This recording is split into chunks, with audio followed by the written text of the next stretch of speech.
Camarade, Ibrahim Traoré est en train de détailler toutes les questions qu'il a abordées dans le face-à-face, dans son tête-à-tête avec Poutine.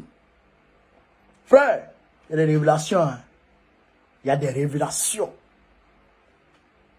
Ibrahim Traoré dit qu'il y a des armes que l'Occident donne à l'Ukraine qui se retrouvent dans les mains des terroristes qui combattent le Burkina Faso, le Mali et le Niger.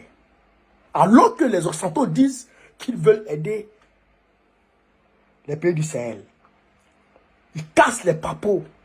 Les BRICS. Ce qu'il a demandé aux BRICS. Frère, il est en train de tout détailler. Je vous demande de suivre avec moi cette vidéo. Et puis, bon, on va décortiquer chez Camarade pour l'Afrique. On est parti. En russe, Vladimir Poutine en format bilatéral. Qu'est-ce que vous retenez de cette rencontre?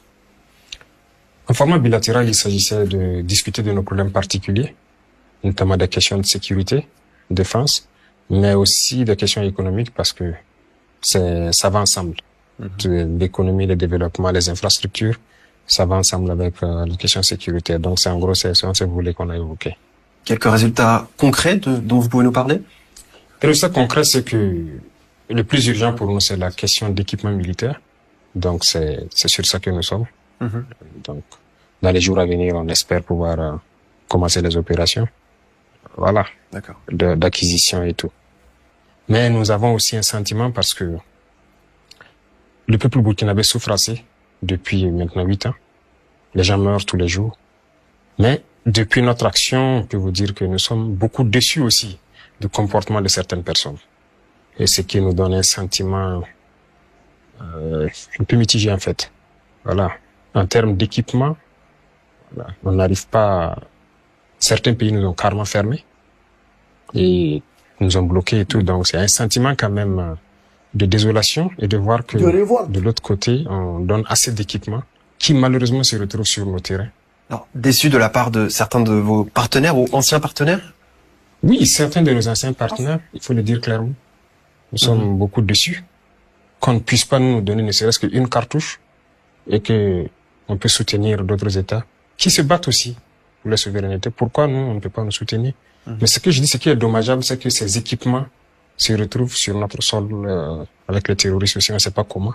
Donc, il serait souhaitable que ça s'arrête tout de suite. Hier, au cours du sommet, la plupart des États africains en ont parlé pour qu'on trouve une solution de négociation. Mais ce qu'on a compris, c'est que il n'y a aucune volonté de négocier d'une partie. Donc, ça devient compliqué. Bien sûr. Ouais. Quand on écoute les médias occidentaux, et notamment les médias français, l'image de l'armée burkinabé n'est pas forcément reluisante. On l'accuse de crimes de toutes sortes. Pourquoi cette image, d'après vous? Non, c'est logique. Les médias font leur guerre aussi. Au profit, donc, c'est logique chez eux. Mais nous déplorons cela. Qui a déstructuré nos armées? C'est ça. On a dénoncé le fait d'avoir imposé aux États le programme d'ajustement structurel. Le budget des armées ont été carrément réduit à zéro. Ouais. On a tout perdu, en fait. On n'avait plus d'armée. Ils ont préparé 2 décennies plus tard, donc, ces événements qu'on vit aujourd'hui. Mais le terrorisme est là, et c'est les mêmes qui chantent qu'on n'a pas d'armée. Mais pendant ce temps, ils étaient où? Donc, aujourd'hui, nous voulons reconstruire une armée pour faire face. On est dans cette phase. On reconnaît que c'était un peu compliqué, parce que c'était désorganisé, mais nous savons ce que nous faisons et on peut dire qu'on est en train de monter en puissance parce que le fait de s'organiser déjà, avoir des unités organiques, pouvoir faire face à la menace grandissante, je pense que c'est bien. Le reste, ils peuvent raconter ce qu'ils veulent parce que c'est une guerre aussi de communication. Quand les terroristes attaquent, il n'y a pas de problème, hein. On n'en parle pas trop. Mais quand nous, on a des victoires, subitement, on entend du tout, des droits de l'homme et tout. C'est leur guerre à eux. Alors justement, cette guerre de communication, quel impact a-t-elle sur l'opinion publique burkinabé, sur la population? Je pense que la population, la majorité, la masse populaire, comme je dis, peut comprendre facilement. Parce que eux, ils souffrent beaucoup de ça. Mais il faut reconnaître aussi que la colonisation a beaucoup d'effets. Il y a beaucoup de gens aussi chez nous, que nous appelons des valets locaux, qui aussi se retrouvent souvent sur les ondes même de ces médias occidentaux-là, pour dénigrer leurs propres forces armées, pour dénigrer leurs propres combattants. C'est déplorable, mais c'est des Burkinabés qui le font. Donc il y a un gros travail que nous devons faire pour changer un peu les mentalités. Voilà, ces mentalités coloniales qui existent toujours chez certains, qui sont prêts toujours à servir donc le maître, se comportent en esclave. Ça fait C'est-à-dire partie. en interne, au sein même du pays. Bien sûr. Bien sûr. Il y en a au sein du pays qui appellent donc sur les médias occidentaux. Même certains reporters qui travaillent pour eux, bien qu'africains, savent bien ce qui se passe, mais ils racontent ce qu'ils veulent. Hein. C'est déplorable. Alors justement, en parlant de cette guerre de communication, de ce paysage médiatique, comment jugez-vous l'arrivée de médias russes, par exemple, en Afrique, qui donnent un point de vue alternatif? L'arrivée des médias russes, nous voulons des médias qui vont sortir la vérité de ce qui se passe. Alors, quand des gens, par exemple, nous traitent de ne pas respecter les droits de l'homme, je pense que le militaire, la première chose qu'il défend, c'est le droit à la vie. Parce qu'il se sacrifie pour permettre aux civils de vivre. Lorsque on sait qu'il y a la mort quelque part, le militaire y va. Il n'y a pas quelqu'un qui respecte mieux que les forces combattantes le droit à la vie. Donc, c'est le premier droit. Mais si les médias russes font sortir la vérité de cette guerre, ils sont les bienvenus. Ceux qui veulent mentir sur cette guerre, on ne va pas bien sûr s'entendre. Parce que l'objectif pour certains, c'est d'intoxiquer nos populations à se retourner contre nous. Et pour pouvoir, voilà, atteindre leurs objectifs clandestins. Donc, nous n'allons pas permettre cela. Et vous ne le permettez pas. Il y a des chaînes et des stations de radio qui arrêtent d'être émises. Bien sûr, et ça va continuer tant qu'un média ne va pas se mettre dans le sens de la vérité. C'est pas seulement les médias occidentaux, même les médias nationaux. Je sais que certains seront censurés s'ils continuent dans une certaine lancée. C'est comme ça. Eux aussi le font. En Europe, lorsque quelque chose ne va pas avec leur assentiment, ils sanctionnent les médias, ils ferment les médias. Je pense que vous-même, vos médias sont fermés là-bas, c'est ça? Tout à fait. Voilà. Ils font leur propagande, mais on ne va pas permettre qu'on vienne faire la propagande chez nous. Donc, notre population a droit à l'information juste et on va passer ce que nous devons passer. D'accord. Alors, de façon plus concrète maintenant, est-ce que vous pouvez nous parler de la situation sécuritaire sur le terrain? Vous êtes un militaire, vous êtes un homme de terrain, justement. Alors, quelle est-elle aujourd'hui? La situation sécuritaire, elle est, comment je vais dire, on la contient. Parce que n'oubliez pas quelque chose, à un moment donné, certes, il y a un ascendant terrible sur l'ennemi. L'ennemi se rééquipe, on ne sait pas comment.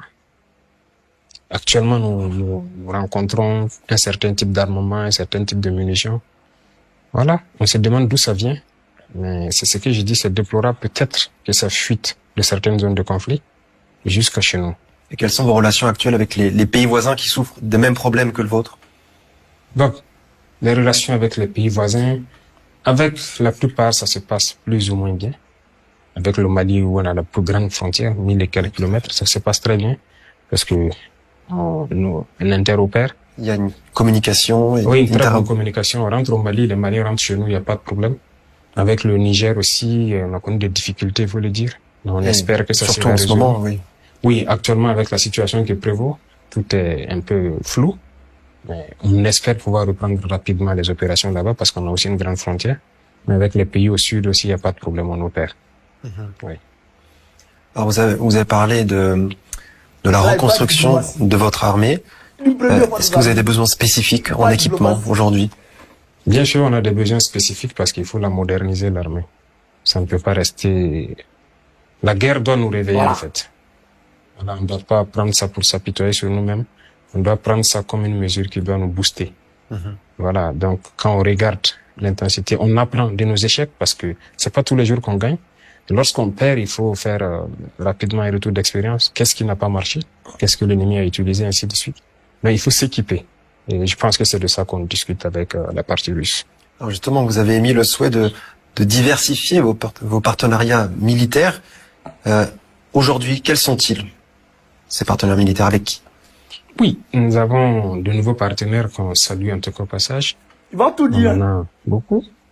La Fédération de Russie, c'est un très bon partenaire. Voilà. La Turquie également est un très bon partenaire. La Chine, voilà. La dernière fois, je disais, ils nous ont même fait des dons. Voilà. L'Iran, la Corée du Nord, on a beaucoup de partenaires. Corée du Nord. Voilà, qui nous appuient, qui nous donnent en termes d'équipement souvent des choses très intéressantes. Et on espère pouvoir, améliorer ce partenariat-là. Par exemple, est-ce que la composante aérienne est importante pour vous? très importante. D'ailleurs, actuellement, c'est l'un des paramètres très importants pour nous parce que ce soit la surveillance, que ce soit l'attaque, le combat, voilà, la reconnaissance, voilà, c'est très important pour nous et on maximise quand même sur ça. Et de quoi disposez-vous à l'heure actuelle? Vous estimez que vos besoins sont remplis? Je vous ai dit on va moderniser l'armée, on peut pas vous dire ce qu'on a, mais on prendra toujours plus. Parce qu'il faut se préparer à toute éventualité. Nous ne savons pas ce que l'ennemi aussi pourrait avoir. Alors, des élections sont prévues pour l'année 2024. Vous êtes président de la transition. La situation, vous avez bon espoir qu'elle puisse se stabiliser pour pouvoir maintenir ces élections à temps? Nous avons souhaité finir le plus vite. Malheureusement, on nous a pas facilité la tâche. Il faut le reconnaître. Voilà. Et comme je vous dis, on sent que il y a des mains extérieures qui arment l'ennemi, qui l'équipent de plus en plus. Voilà, donc notre espace est constamment violé, ça on ne cesse de le dire. On ne sait pas pourquoi des avions rentrent et atterrissent, mais tout porte à croire que c'est une livraison logistique. Ça doit s'arrêter parce qu'on va passer à un autre camp. Et plus ceux-là qui demandent les élections compliquent la tâche, la guerre sera longue. Si on veut que la guerre s'arrête, il faut que, voilà, les gens arrêtent ce jeu en fait. Donc, ça dépend d'eux. Donc c'est d'abord rétablir la sécurité. D'abord. Parce qu'il faut qu'on quitte ce concept d'élection, ça c'est pas juste à la capitale, non. Tout le monde est burkinabé au même titre, il faut que les gens arrivent à aller dans tous les villages. Sur l'ensemble du territoire. Sur l'ensemble du territoire. Passer le message, leur programme, qu'est-ce qu'ils comptent faire pour les Burkinabés, et que les Burkinabés puissent choisir qui ils vont voter. Sinon, si ça se limite à un groupuscule, quand vous prenez les statistiques des élections passées, non, c'est déplorable. Sur 24 millions de personnes, si on se retrouve avec 3 millions qui votent, je pense pas que ce sont des élections. La masse populaire se retrouve à souffrir seulement parce que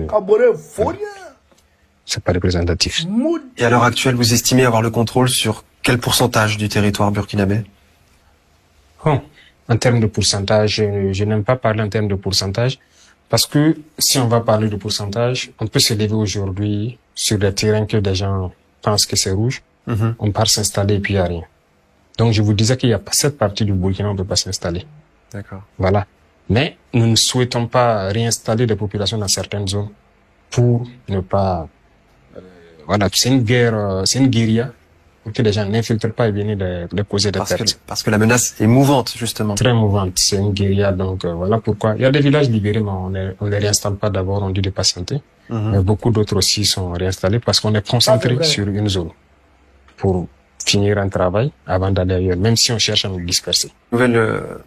Un nouveau sujet avec vous. Vous avez reçu récemment à Ouagadougou une délégation des BRICS. Alors on en parle beaucoup en ce moment. Que peuvent concrètement apporter ce groupe de pays des BRICS au Burkina Faso? Exactement, on les a reçus, on les a même croisés encore ici. Il y a beaucoup de choses en perspective avec les BRICS. Le groupe des BRICS, c'est beaucoup d'investisseurs. Donc d'un certain nombre de pays. C'est pas uniquement les 5 pays qui composent le BRICS, parce qu'il y a d'autres pays qui ont adhéré, même si le sigle n'est pas dans le BRICS. Ce sont des investisseurs et qui viennent, on discute de certains domaines clés. Et on est avancé sur beaucoup de domaines, que ce soit la santé, l'industrie, les mines, l'agroalimentaire, beaucoup de sujets, on en discute. Et même les infrastructures routières, puisqu'il y il y a des investisseurs qui sont prêts à alors concrètement, c'est ça, c'est des investisseurs de ces pays ou des pays partenaires des BRICS qui proposent d'investir dans votre pays. Bien sûr, puisque nous on définit les priorités. C'est ça aussi avec les BRICS, on définit nos priorités et ils envoient les partenaires nécessaires qui veulent investir dans ce domaine. Dans le cadre que vous avez défini. Bien sûr, dans le cadre qu'on a défini. Nous sommes formels, il n'y a plus question des institutions qui nous prêtent l'argent ou qui viennent investir et de sorte que nous restons toujours dans notre pauvreté. Nous ne sommes pas... C'est nous qui définissons ce dont nous avons besoin. Vous le faites selon les conditions qu'on aura discuté, arrêtées, et que ce soit profitable à nos peuples. Est-ce que vous pouvez nous citer quelques exemples de ces priorités-là, justement? Je vous ai donné quelques domaines. Par exemple, les infrastructures routières. C'est très important pour nous. Ça, c'est vraiment tout en haut de la liste. Bien sûr, ça c'est très important. L'agroalimentaire, parce que faut qu'on arrive à produire et transformer ce que nous voulons consommer. Et ça, c'est très important pour atteindre l'autosuffisance alimentaire. D'ailleurs, j'ai critiqué hier par rapport à ça. Faut qu'on atteigne l'autosuffisance alimentaire. Et ce sont des questions très clés. Et il y a beaucoup d'autres domaines, l'énergie, l'industrialisation, beaucoup de choses. Voilà. Justement, sur le thème de la sécurité alimentaire, Vladimir Poutine, lors de la première session plénière de ce sommet Russie-Afrique, a parlé de transfert de technologie. C'est des choses dont les pays africains sont demandeurs pour pouvoir développer votre propre secteur agricole pour que, à terme, vous soyez autosuffisant et même, d'après le président russe, que vous puissiez devenir exportateur. Alors, on en est encore loin, bien sûr, mais voilà, la Russie se propose d'accompagner les pays africains sur cette route-là. On n'est pas loin. Ça dépend de nous. Voilà. On en a discuté tout à l'heure parce que ce sont des sujets qui me tiennent à cœur. Et le président Poutine a été assez clair. Ils produisent beaucoup de machines agricoles ici. Donc j'ai dit c'est bien. Les céréales qu'on nous donne, c'est très bien, mais nous voulons produire. Et il dit ça tombe bien. Il y a beaucoup d'usines qui fabriquent des équipements agricoles. Les intrants aussi, on en fabrique ici. Et je l'ai même signifié, nous aussi, on a une usine d'engrais qu'on a mis en marche et on veut aussi faire une exploitation de phosphate chez nous pour produire l'engrais. Donc, on veut devenir de grands producteurs et pouvoir exporter parce que on a la chance que presque tout pousse chez nous. Même le blé, en fait, ça marche bien chez nous. Mais, malheureusement, nos bases ne sont pas... structure qui va autour. Bien sûr. Alors, c'est d'ailleurs une déclaration que vous avez faite lors de ce sommet. C'est voilà, alors je vous cite, pourquoi continuer à recevoir de l'aide humanitaire si nous, on a ce potentiel de pouvoir nous-mêmes nous nourrir, être autosuffisants. Voilà, c'est ça bien sûr. Moi, ça la finalité. La finalité, c'est ça. On ne veut pas, comme dirait le président capitaine Thomas Sankara, l'aide qui va nous aider à sortir de l'aide. On ne veut pas rester éternellement dans l'aide. Nous, c'est bien, aujourd'hui, il y a une situation humanitaire qui est là. Les pays nous donnent, des vivres et tout. Mais nous voulons, tous ceux qui sont passés les Chanceliers, on a toujours passé le temps de dire, nous voulons qu'on puisse nous donner plus. Parce qu'on veut produire. On ne veut pas continuer à recevoir des dons. Non, il faut qu'on mette notre population. C'est une forme de dépendance, au final. C'est une dépendance. Toutes ces ONG qui pullulent chez nous, c'est ça, en fait. C'est pour nous garder dans l'assistanat. La mendicité chronique, non. On ne peut pas continuer comme ça. Il faut remettre les gens au travail. Il faut qu'on produise. Il faut qu'on mécanise l'agriculture. On a assez de potentiel pour ça. Et d'ailleurs, tout au long de ce forum, c'est ce qu'on a entendu, les mots souveraineté, les mots partenariat gagnant-gagnant. C'est vraiment maintenant ce que souhaitent les pays africains. Oui, beaucoup de gens aussi le disent, mais il faut qu'on traduise ça. Dans les faits. Souveraineté, c'est bien.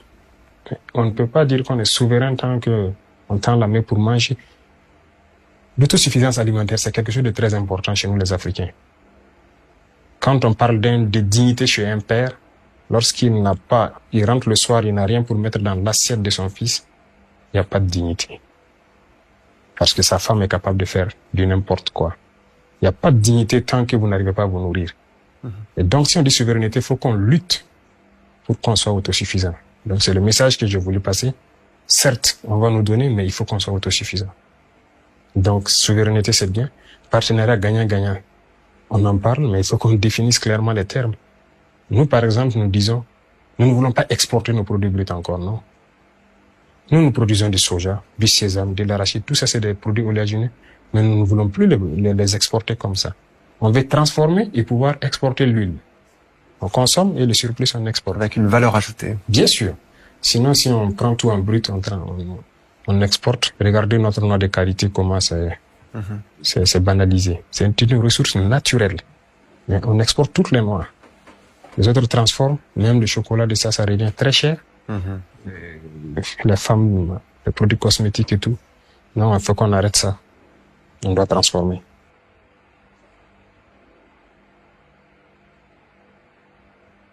Ah ouais. Donc, camarades, vous avez écouté le camarade président Ibrahim Traoré. Vous avez compris, camarade Pays d'Afrique. Il dit, il collabore, il coopère avec Kim Jong-un le président de la Corée du Nord. Papa d'un missile. C'est-à-dire que lui, pendant les fêtes de Noël, etc., où les parents partaient acheter, jouer ballon, jouer de tant, lui, on lui donnait un missile comme jeu. Il a grandi à un missile sur sa tête. Donc c'est lui, Ibrahim Traoré, coopère aujourd'hui.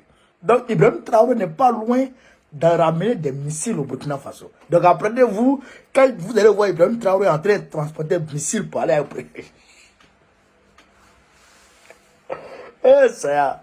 Apprenez-vous, quand vous allez voir Ibrahim Traoré transporter des missiles pour aller au Burkina Faso. Vous allez comprendre. Quand on a un peu d'Afrique, on est fiers d'Ibrahim Traoré. On est fiers et on est fiers. Et il dit, le volet agricole, il faut que il faut garantir l'autosuffisance alimentaire. Il faut que le Burkina Faso produise ce dont il a besoin.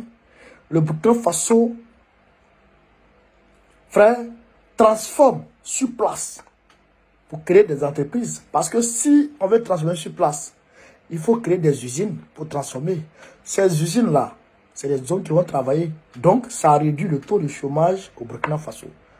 Donc, les Burkinabés qui sont dans la rue, qui ne travaillent pas, vont gagner du travail. C'est ça qu'il est en train de chercher avec Poutine. Et Poutine dit qu'il y a beaucoup de machines, ils produisent beaucoup de machines agricoles. Donc, ils vont faire aussi. Et Poutine dit qu'ils ont beaucoup d'engrais. Il dit oui, tu as beaucoup d'engrais, mais moi, il fabrique engrais. Maintenant, on veut exploiter le phosphate. Je pense que c'est ça, non? Pour produire beaucoup d'engrais aussi. Nous aussi, on veut exporter l'engrais. Vraiment. On va demander quoi d'autre? Vraiment. Et il continue sur le volet sécuritaire. Il dit les terroristes ont été beaucoup armés. Les terroristes ont été beaucoup armés. Et ils sont toujours armés. Parce qu'il y a des armes. Quand on les frappe là, il y a des armes qu'on retrouve chez eux. Les armes très modernes. Et ce que Assimi Goïta a dit quand il a pris le pouvoir. Il dit, j'ai combattu les terroristes. J'ai été pris en otage. J'ai vu les armes qu'ils ont. Les armes qu'ils ont là, c'est les armes nouvelle génération. Dernier cri. Donc toi, tu ne peux pas rester avec ton ancien stock pour dire que tu vas le combattre. Non. Il faut moderniser ton armée. Et ce qu'il est en train de faire. L'Iran, la Turquie, frère, la Russie, la Corée du Nord. Pas les frapper. Non, ça seulement, il n'y a rien à dire.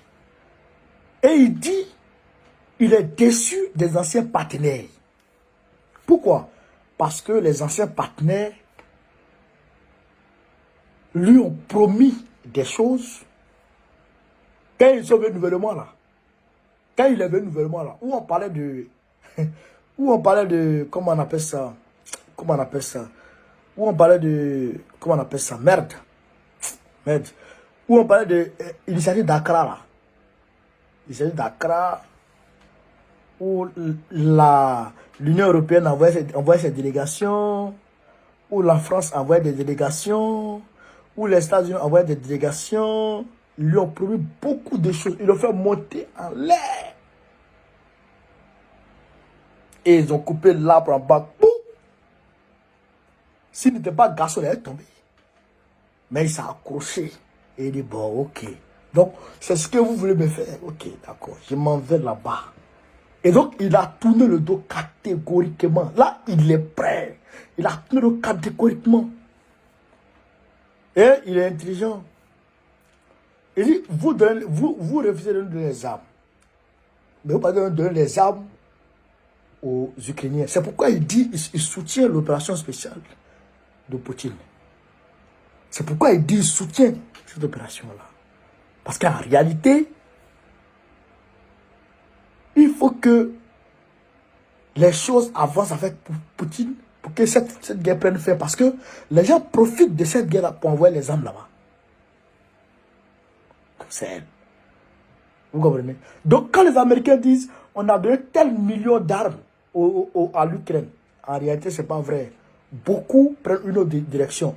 C'est pourquoi Poutine est en train de détruire tous les stocks d'armement qui sont à Odessa, là. Tous les stocks d'armement qui sont à Odessa, il est en train de tout détruire. Allez, même aujourd'hui, il a frappé. Donc, nous, ça nous a rien au côté là-bas. C'est que je suis en train de préparer un voyage. Inch'Allah, je vais partir au Burkina Faso. Ibe et moi, on va face à face. C'est peut-être à Dieu. Camarades, soutenez-nous. Soutenez-nous. Je vais mettre le lien du GoFundMe en titre. Soutenez-nous. Je vous parle de Sendwave. Sendwave, je vais mettre le lien de Sendwave aussi en titre. Abonnez-vous. Téléchargez Sendwave. Ça vous permet d'envoyer de l'argent en Afrique sans frais d'envoi. Avec 0 frais d'envoi, vous envoyez l'argent en Côte d'Ivoire. Excusez-moi. En Côte d'Ivoire, au Sénégal, au Ghana, au Mali. Voilà. Si vous téléchargez l'application avec le lien que j'ai mis en titre, automatiquement, vous avez 10 € sur votre compte. Maintenant, si vous êtes dans l'application, que vous voulez bénéficier des 10 €, vous tapez mon code promo KONE. Vous tapez mon code promo, vous allez en bas, l'icône de profil, vous tapez dessus. Ils vont vous envoyer quelque part, ils vont dire, saisis un code promo. Vous tapez KONE, K-O-N-E, c'est mon code promo. Vous tapez le code promo, automatiquement les 10 € se posent sur votre compte et vous pouvez envoyer ça au Mali à partir de 1 €. C'est que vous envoyez 1 € au Mali, ça devient 11 € en même temps. Premier envoi et sans frais d'envoi, c'est sans frais d'envoi, 0 frais d'envoi, ça c'est intéressant dans l'affaire. Donc, que cher Sendwave, vive le Burkina Faso, vive la coopération russo-burkinabé, vive le Mali, vive le panafricanisme, vive le président Tchiani du Niger, vive Sonko, vive Touadéra, vive, comment on appelle, Doumbouya, vive, frère, vive tous les pays africains. Vive tous les pays africains et vive le panafricanisme. Sur ce, Gbagbo, président de la République de Côte d'Ivoire en 2025. Inch'Allah. Partagez au maximum cette vidéo.